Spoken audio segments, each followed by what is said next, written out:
Baik, bismillahirrahmanirrahim. Assalamualaikum warahmatullahi wabarakatuh. Perkenalkan, nama saya Ade Irawan dengan NPM G1A022083. Pada kesempatan kali ini, saya akan menunaikan ataupun melaksanakan proyek UTS pemrograman berbasis kerangka kerja dengan menjelaskan tentang framework dalam pemrograman. Oke, langsung saja. Apa itu framework tersendiri? Framework adalah struktur ataupun kerangka kerja yang menyediakan dasar atau fondasi untuk pengembangan perangkat lunak. Nah, biasanya framework ini mencakup komponen yang siap pakai seperti fungsi modul ataupun pustaka yang memfasilitasi pengembangan berbagai fitur tanpa harus membuatnya dari awal. Kemudian framework membantu pengembangan membuat aplikasi web, mobile ataupun desktop yang lebih efisien karena sudah memiliki kode dan struktur dasar. Nah, jadi framework adalah sebuah struktur ataupun kerangka kerja yang dapat membantu kita dalam pembuatan web, baik itu mobile ataupun desktop, menjadi lebih efisien dan cepat karena di sana sudah memiliki komponen-komponen yang siap pakai, seperti ada modul-modul dan juga pustaka di dalamnya. Kemudian, apa sih fungsi framework itu?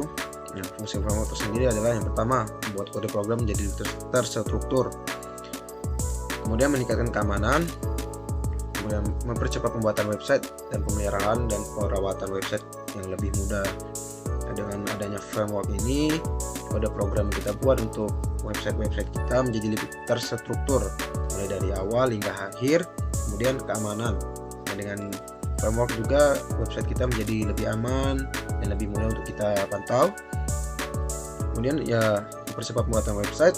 Dengan adanya framework ini, kita tidak perlu untuk membuat kode dari awal karena sudah ada seperti yang tadi, ada modul ataupun juga sudah ada template, tinggal siap kita gunakan. Kemudian dan pemeliharaan dan perawatan yang lebih mudah. Dengan adanya framework, website kita itu bisa kita rawat dan juga pantau dengan lebih mudah. Nah, kemudian di framework ini juga ada berbagai macam, mulai dari Laravel, JavaScript, dan sebagainya. Nah, tapi pada kesempatan kali ini, saya akan menjelaskan tentang framework Laravel. Nah, apa sih Laravel itu? Nah, Laravel merupakan salah satu framework PHP yang open source dan berisi banyak modul dasar untuk mengoptimalkan kinerja PHP dalam pengembangan aplikasi web. Kemudian, Laravel memberikan seperangkat alat dan sumber daya untuk membangun aplikasi berbasis PHP. Diluncurkan pada tanggal 9 Juni 2011 oleh Taylor Otwell. Jadi, Laravel ini adalah salah satu framework dalam PHP yang open source yang berisi banyak modul dan juga template-template yang bisa kita gunakan. Ini adalah sejarah Laravel. Tentunya Laravel ini memiliki sejarah ya, di awal dengan Laravel ini dibuat oleh Taylor Otwell yang pertama kali dimulai pada April 2011. Kemudian pada tahap Laravel versi 1 belum berbasis MVC seperti yang kita kenal sekarang, seperti kita tahu. Awalnya dibangun oleh fitur autentikasi ataupun Eloquent ORM, Object Relational Mapping, untuk operasi database, localization, modul, dan relationship. Kemudian, adapun mekanisme rutin sederhana dengan caching, session, views, modul, dan library hingga HTML. Kemudian pada tahap 2, Laravel ataupun versi 2 yang dirilis pada 24 November 2011 dengan updatean beberapa fitur antara lain dukungan controller, engine template, dan penggunaan inverse. Selanjutnya pada versi 3 yang diluncurkan pada 22 Februari 2012 dengan perkembangan pada versi 3 ini lebih fokus pada test integration, artisan command line interface, database migration, dan juga session driver dan database driver. Kemudian pada versi 4 sudah banyak perkembangan yang signifikan yang menampilkan arsitektur yang berbeda dari inti framework. Sampai sekarang Laravel juga masih melakukan update terus-menerus sehingga kalau tidak salah sudah sampai versi 11 sekarang.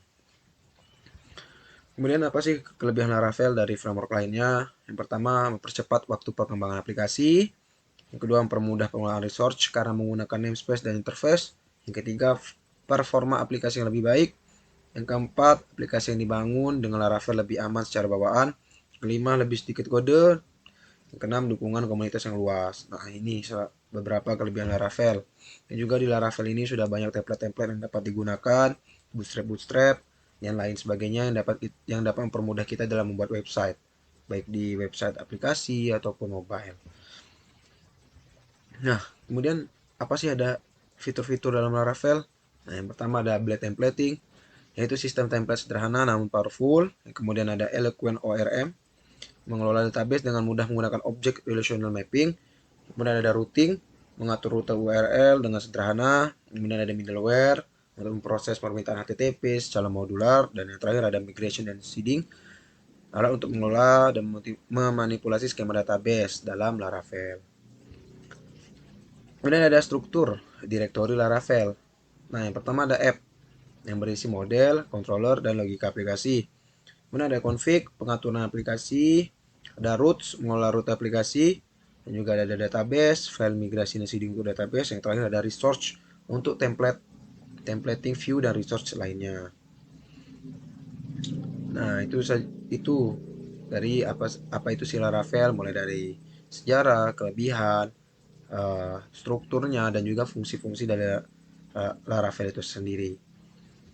Selanjutnya, yang terakhir mungkin sebelum ditutup ada kesimpulan.